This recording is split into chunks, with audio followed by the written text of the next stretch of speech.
The rain in Hudson Yards hits the glass like a million tiny needles. Lucas stands outside the frosted doors of the private styling studio, holding a thermos of lobster bisque. It took him 4 hours to make. Because Sarah texted she had a migraine. Because she said she was pulling an all-nighter, reviewing the IPO documents. But right now, through the gap in the blinds, he doesn't see a stressed CEO. He sees a silent movie of betrayal. The warm studio lights are sickeningly bright. That kid, Justin, the 22-year-old marketing intern, is wearing Lucas's suit. The bespoke Tom Ford tuxedo, custom-fitted for their 10th anniversary. Sarah promised they'd wear matching fits. Now it's draped over a kid who's barely out of college. Justin is preening in the full-length mirror, adjusting the silk bow tie. And Sarah, his wife of 12 years, is standing right behind him. Her hands, usually so cold and professional, are gently smoothing out the fabric on his shoulders. The scene is too domestic, too intimate. It makes Lucas feel like the intruder in his own life. He can hear the laughter through the glass. Relaxed, carefree. Something he hasn't heard from her in years. "Hey Sarah," Justin smirks, checking his reflection. "If your house husband saw me in this, do you think he'd have a heart attack?" His voice drips with that Gen Z arrogance. Sarah doesn't scold him. She just laughs and pats his shoulder. "Stop it," she says softly. Lucas is simple. He wouldn't understand high fashion. Besides, you wear it better. It brings out your energy. It was just gathering dust in the closet anyway. Consider it a gift for winning the design award. And hey, she adds, no titles here. We said tonight is just Sarah and Justin. Lucas feels a physical blow to his chest. Just Sarah. For 12 years. She introduces him as my husband to the public. And hey you at home. But this in turn gets to call her by her first name. Lucas looks down at the soup. It feels heavy. Ridiculous. 12 years of loyalty, outweighed by a cheap suit and youthful energy. He doesn't scream. He doesn't storm in like a maniac. That's beneath him. He adjusts his wet coat and walks in. His leather boots click on the marble floor. Heavy. Rhythmic. Like the ticking of a bomb. Bang. He pushes the double doors open. The sound echoes like a gunshot. The room freezes. Justin jumps. The bow tie goes crooked. Sarah spins around. The smile dying on her face, turning into a grotesque mask of shock. "Lucas." Her voice cracks. "What are you doing here?" She steps in front of Justin, instinctively shielding him. That move hurts more than the words. Lucas doesn't answer. He walks to the $10,000 glass desk. Sets the thermos down. Thud. Then he looks up. Past Sarah. Straight at the boy wearing his life. "Take it off." 3 words. Spoken with the calm of a man who has already burned everything down in his mind. Justin blinks. Then a flush of embarrassment hits his cheeks. He puffs out his chest, empowered by Sarah's presence. "Whoa, Lucas," he chuckles nervously. "Sarah just let me try it on. For the gala tomorrow. I represent the company. Image is everything, right? Don't be so petty, man." "Petty?" Lucas smiles. But his eyes remain dead. He steps closer to Justin. The air pressure in the room seems to drop. Lucas isn't just a husband. He was a shark in the boardroom. Before he retired for Sarah. That aura is back. Justin steps back, hitting the mirror behind him. Sarah finds her voice. She steps forward, angry now. Lucas, stop this. You're acting crazy. It's just a suit. You never wear it anyway. Why are you being so toxic? Can't you be supportive for once? Lucas stops. He looks at his wife. The woman he built an empire for. Supportive. His voice is raspy. I cooked for her 4 hours. I came here because you said you were in pain. But you're not working. You're playing dress up. Stripping your husband's dignity. To drape it over this useless kid. That's your definition of company image. Shut up. Sarah screams. Don't talk about Justin like that. He has talent. He understands my vision. Unlike you. You just understand grocery lists.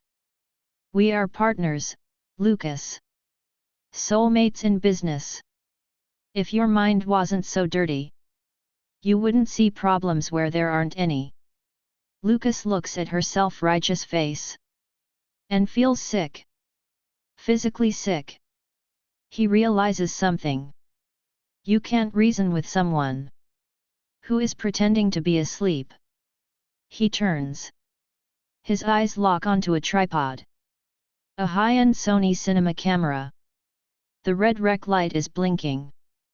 Recording their innocent moment. He walks over. Picks it up. Lucas. Sarah shrieks. Put that down. That's company property. There's footage on there. Lucas looks at the lens. Footage. Of your business strategy. Or of him calling you Sarah. He opens his hand. Crash. The camera hits the marble. Glass shatters. Plastic crunches. It sounds like a marriage breaking. My vlog. Justin yells. You psycho. Lucas ignores the clown. He reaches into his pocket. Pulls out a sleek, black metal card. The Centurion card. The one he used to fund Sarah's first startup. He flicks it. It spins through the air. And lands on the broken glass. Clink. There's $100,000 limit on that. Buy a new camera. And keep the rest. Buy yourself a coffin, kid. Wearing another man's skin brings bad luck. Lucas turns and walks away. Lucas. Sarah screams behind him. If you walk out that door, don't you dare come back. Lucas doesn't pause. The elevator doors close. Cutting off the noise. Silence. Midnight. The penthouse is dark. Lucas sits on the Italian leather sofa. Watching the rain over Central Park. His phone buzzes. Sarah. Again and again. No apology. Just threats. Lucas, you embarrassed me. Justin is traumatized. Apologize tomorrow. Or I'm cutting the funding. Think about Lily. Lily. His little sister. Severe autoimmune disorder. Treatment costs $20,000 a month. Sarah's company pays the insurance. For 12 years. Lucas thought it was love. Now he sees it for what it is. A leash. She holds his sister's life hostage. To keep him obedient. The front door beeps. Sarah storms in. Justin is trailing behind her. And her sister, Emily. They look like a united front. Sarah flips the lights on. Blindingly bright. You're still here. She throws her Birkin bag on the chair. I thought you'd have run away. But you didn't. Because you know. Without me, Lily dies. Without me, you're nothing. Lucas stands up. His knees pop. He looks at Sarah. Like he's looking at a stranger. Sarah. I want a divorce. The room goes silent. Justin covers a smirk. Emily laughs out loud. Divorce. Lucas, are you high? You signed a prenup. You have 0 assets. You walk away, you're homeless. And Lily's insurance gets cancelled at midnight. Do you really want to kill your sister? Just to prove a point? Sarah crosses her arms. Smug. You heard her, Lucas. Stop the drama. Apologize to Justin. Make us some coffee. And we can forget this happened. She thinks she's won. She thinks he's a dog.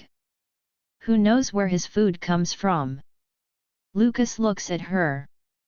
The love finally evaporates, leaving only cold clarity. Okay. He says softly. If you want to play the numbers game. Let's play. Tomorrow morning. 8 a.m. The mediation center. Bring your lawyers. He walks past them. Into the guest room. And locks the door. Sarah stares at his back. A flicker of fear in her eyes. But she shakes it off. He's bluffing, she yells. He'll be begging on his knees by breakfast. Lucas doesn't sleep. He spends the night on his laptop. Accessing encrypted files. Files that date back 12 years. When Sarah's father jumped off a building. And left them with millions in debt. It was Lucas. Who traded his inheritance. Who ghostwrote the business plans. Who orchestrated the mergers. Everyone thinks Sarah is the genius. Only the board of directors knows. The silent partner. Is Lucas. Sunrise breaks over Manhattan. The rain has stopped. Lucas shaves. He looks at the tired man in the mirror. And nods. He opens a garment bag in the back of the closet. And pulls out a charcoal suit. Not a fashion statement. A power suit. He walks out. Sarah is drinking espresso. Justin is there, in his pajamas. Eating a bagel. They stop talking when Lucas enters. Sarah scans him. Going to a funeral. Or a job interview at McDonald's. Here. She slides a key across the island. Take the Mercedes. Don't embarrass me arriving in an Uber. Lucas ignores the key. He ignores the bagel. He puts on his sunglasses. I'll drive myself. He walks out. Sarah scoffs. Drive what? That 2010 Civic. Good luck starting it. She grabs her keys. Come on, Justin. Let's go watch the show. In the garage. The beat-up Honda Civic sits in the corner. Dusty. Lucas gets in. The engine coughs. Then roars to life. Sarah pulls up in her Bentley. Window down. Justin leans over. Hey Lucas. Need a jump start? Lucas turns his head. He lowers his sunglasses. And gives them one look. A look so cold. It could freeze hell over. Justin stops smiling. He shrinks back into his seat. Lucas floors it. The Civic shoots out of the garage. Leaving a cloud of exhaust. Right in their faces. The mediation center. The conference room smells like expensive polish and fear. Sarah is checking her watch. tapping her manicured nails. Lucas sits opposite her. A folder in front of him. Sarah slides the divorce papers across the table. Standard agreement. You get nothing. But... She smiles, a cruel, shark-like smile. If you sign now, I'll pay for Lily's meds for 3 more months. Consider it severance pay. Lucas doesn't touch the pen. He looks her in the eye. Sarah. Do you really think I would leave Lily's life in your hands? Sarah frowns. What? Lucas opens his folder. He slides a single document across the mahogany table. Read it. Sarah picks it up. Her eyes scan the page. Then widen. Then panic sets in. It's a letter from the Global Medical Trust. Confirmation of a lifetime grant. For Lily's treatment. Fully funded. 5 years ago. Beneficiary, Lucas. Donor, anonymous. How? Sarah whispers. Where did you get this money? Lucas leans back. Remember that tech startup I consulted for? The one you called a waste of time. They IPO'd last week. I own 5%. Sarah's hands shake. The paper rattles. You hid this from me. I didn't hide it, Lucas says calmly. You never asked.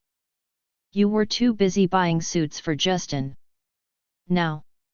He taps the table. About your company. My company. Sarah snaps. You can't touch it.